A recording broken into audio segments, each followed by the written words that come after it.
नमस्कार मित्रांनो, आपल्या यूट्यूब चॅनलवरती आपले स्वागत आहे। RRB NTPC रिक्वायरमेंट 2024ची भरती निघलेली आहे। रेल्वेमध्ये 8113 वॅकन्सीची भरती निघलेली आहे। ज्यांचं ग्रॅज्युएशन कोणत्याही कोर्समधून जर झालेलं असेल तरीसुद्धा ते यासाठी फॉर्म भरू शकता। तर यासाठी फॉर्म भरण्या अगोदर तुम्हाला सर्वात प्रथम रजिस्ट्रेशन करावं लागतं। तर रजिस्ट्रेशन कसं करायचं याची माहिती आपण तुम्हाला या व्हिडिओमध्ये देणारच आहोत। तर तुम्हाला हा व्हिडिओ शेवटपर्यंत बघावा लागेल, तरच तुम्हाला रजिस्ट्रेशन कसं करायचं आहे ते इथे कळणार आहे। रजिस्ट्रेशन केलं तरच तुम्हाला फॉर्म भरता येणार आहे। तर रजिस्ट्रेशन कसं करायचं आहे स्टेप बाय स्टेप आपण तुम्हाला ह्या व्हिडिओमध्ये सांगणार आहोत। त्यानंतर ऑनलाईन अप्लाय कसं करायचं याचा व्हिडिओसुद्धा आपण बनवलेलाच आहे। पण रजिस्ट्रेशन कसं करायचं हे तुम्हाला मी आता ह्या व्हिडिओमध्ये दाखवणार आहे। सर्वात प्रथम तुम्हाला गूगलवरती यायचं आहे। गूगलवरती तुम्हाला RRB लॉगिन ही वेबसाईट तुम्हाला सर्च करायची आहे। ही वेबसाईट सर्च झाल्यानंतर याचं ऑफिशियल पेज तुमच्यापुढे ओपन होईल। ओपन झाल्याच्यानंतर सर्वात अगोदरचं तुम्हाला वरती जे दिसत आहे रेल्वे रिक्वायरमेंट बोर्ड या ठिकाणी तुम्हाला क्लिक करून घ्यायचं आहे। क्लिक केल्यानंतर असं ऑफिशियल पेज तुमच्यापुढे ओपन होईल। ओपन झाल्याच्यानंतर इथे तुम्हाला सर्वात वरती अप्लाय हे ऑप्शन दिसणार आहे।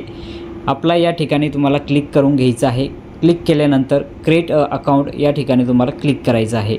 तर मित्रांनो, इथं बघू शकता तुम्ही अप्लाय या ठिकाणी तुम्हाला सर्वप्रथम यायचं आहे। अप्लाय या ठिकाणी आल्याच्यानंतर इथे तुम्हाला क्रिएट अकाउंट या ठिकाणी तुम्हाला क्लिक करून घ्यायचं आहे। असं केल्यानंतर इथं तुम्हाला प्लीज नोट अशी तुम्हाला एक नोटिफिकेशन येईल, त्याला ओके करून घ्यायचं आहे। ओके केल्याच्यानंतर इथं तुम्हाला इन्फॉर्मेशन भरायचं आहे। तर इथं तुम्हाला सर्वात आधी एक विचारण्यात आलेलं आहे की कंट्री ऑफ नॅशनॅलिटी। तर आपली नॅशनॅलिटी कोणती आहे ती तुम्हाला इथं सिलेक्ट करून घ्यायचं आहे। तर आपली नॅशनॅलिटी इंडिया आहे, तर आपल्याला इंडिया हे सिलेक्ट करून घ्यायचं आहे। त्यानंतर पर्सनल इन्फॉर्मेशन तुम्हाला इथं भरायचे आहे। तर इथं खाली तुम्हाला देण्यातसुद्धा आलेलं आहे की जे 10वी पासवरती जे आपलं नाव आहे तसंच नाव तुम्हाला या ठिकाणी टाकायचं आहे। जसं तुमची स्पेलिंग 10वी मार्कशीटवरती आहे तशीच तुम्हाला स्पेलिंग बरोबर इथं टाकून घ्यायची आहे।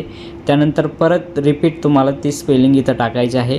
जर आपलं या अगोदर नाव चुकीचं असेल तर तुम्हाला इथं तुमचं नाव जर चुकीचं झाले असेल डॉक्युमेंटवरती तर तुम्हाला इथं चेंजचं सुद्धा ऑप्शन आहे। जर चेंज असेल तर ते डॉक्युमेंट तुम्हाला इथं जोडावं लागेल। एस केलं तर तुम्हाला ते डॉक्युमेंट इथं जोडावं लागेल। आणि आपलं जर नाव चेंज नसेल तर आपल्याला इथं नो करायचं आहे। हे सर्व झाल्याच्यानंतर इथं डेट ऑफ बर्थ जी काय आयडेंटिफिकेशन आपलं आधार कार्ड आहे ज्याच्यावर जी काय डेट ऑफ बर्थ आहे ती तुम्हाला इथं टाकून घ्यायची आहे।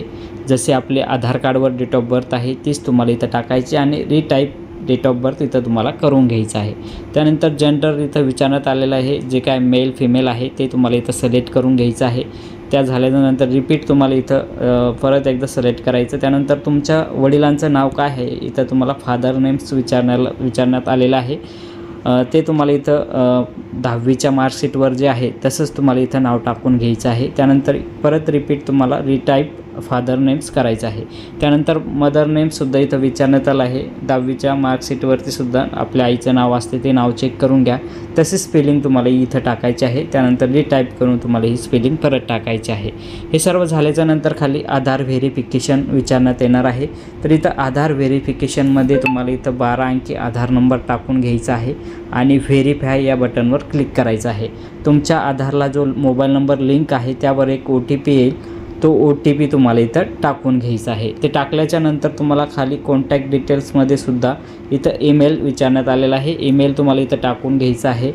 सविस्तर तुमचा जो काही चालू मेल आहे तो मेल टाकून घ्या आणि मेलवरती सुद्धा जनरेटर ईमेल OTP असं येईल। जनरेट ईमेल OTP असेल त्या ठिकाणी तुम्हाला OTP टाकून घ्यायचा आहे। त्यानंतर इथं खाली तुम्हाला मोबाईल नंबर विचारण्यात आलेला आहे। मोबाईल नंबरसुद्धा चालू मोबाईल नंबर जो आहे तो मोबाईल नंबर टाका आणि इथं परत तुम्हाला व्हेरिफिकेशनसाठी OTP येईल, तो OTP तुम्हाला इथं टाकून घ्यायचा आहे। हे सर्व झाल्याच्यानंतर इथं तुम्हाला पासवर्ड तयार करायचा आहे। तर इथं क्रिएट अ पासवर्ड तुम्हाला बनवायचा आहे।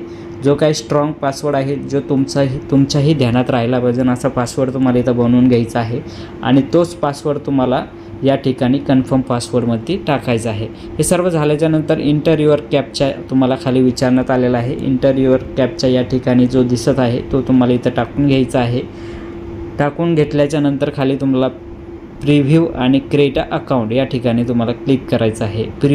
प्रिव्ह्यू अँड क्रिएट अकाउंट या ठिकाणी तुम्हाला क्लिक करून घ्यायचं आहे। हे सर्व केल्याच्या नंतर इथं तुमचा रजिस्ट्रेशन पूर्ण कंप्लीट होणार आहे। रजिस्ट्रेशन झाल्याच्या नंतर तुम्हाला डायरेक्ट लॉग इन करायचं आणि तुमच्यासमोर ते ऑफिशियल पेज ओपन होईल। होममध्ये गेल्याच्यानंतर इथं आल्याच्यानंतर ज्यावेळेस तुम्ही हे सर्व पासवर्ड युजरनेम बनवून घेसाल त्यानंतर ऑलरेडी हॅव अ अकाउंट या ठिकाणी तुम्हाला क्लिक करायचं आणि तुमचा युजरनेम आणि पासवर्ड तुम्हाला इथं टाकून घ्यायचा आहे। युजरनेम आणि पासवर्ड जो काही बनवला आहे तो पासवर्ड आणि युजरनेम टाकायचा आणि लॉग इन या बटनवर क्लिक करायचं। त्यानंतर तुम्ही इथं अप्लाय करू शकता। आपल्याला हा व्हिडिओ आवडला असेल तर चॅनलला सबस्क्राईब करून घ्या।